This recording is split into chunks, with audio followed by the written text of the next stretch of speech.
ভোর 4টে, দেখো কেমন অন্ধকার। তো ছাদে চলে এলাম, সূর্যময় দেখো উগি দিচ্ছে মেঘের পাশ থেকে।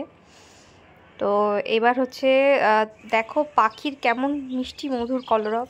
তো তার মধ্যেই এই আমার প্রধান কাজ হচ্ছে ছাদের ফুল তোলা, মানে এতটাই লোভনীয় হয়ে থাকে ফুলগুলো, না তুলে থাকতে পারি না। তো দেখো এটা নতুন ফুল ধরেছে। তো এবার ধীরে ধীরে সমস্ত ফুলগুলো তুলে নেব। আজ হচ্ছে রাধাষ্টমী, তো তার জন্য আজ খুব তাড়াহুড়ো করে সমস্ত কিছু সেরে নিয়েছি। তো চলো তোমরা ব্লগটা ছোট্ট, তবে দেখতে থাকো, যদি ভালো লাগে লাইক কমেন্ট শেয়ার করো, আর সবাই একটু প্রেম সে বলো রাধে রাধে। কতই না মিষ্টি লাগছে তাই না, খুব মিষ্টি। আর এই হচ্ছে আমার লক্ষ্মীনারায়ণ। আজ আমার কাছে সময় এত কম ছিল, যার জন্য আমি ভোগ রান্না করেছি, খিচুড়ি, পাঁচ তরকারি, পায়েস, লুচি। তো এইগুলো ঠাকুরকে দিয়ে আমি সোমকে স্কুলে নিয়ে চলে গেছি। তো বাড়ি এসেই সেগুলোর আর কোনো ভিডিও করা হয়ওনি, দিতেও পারিনি।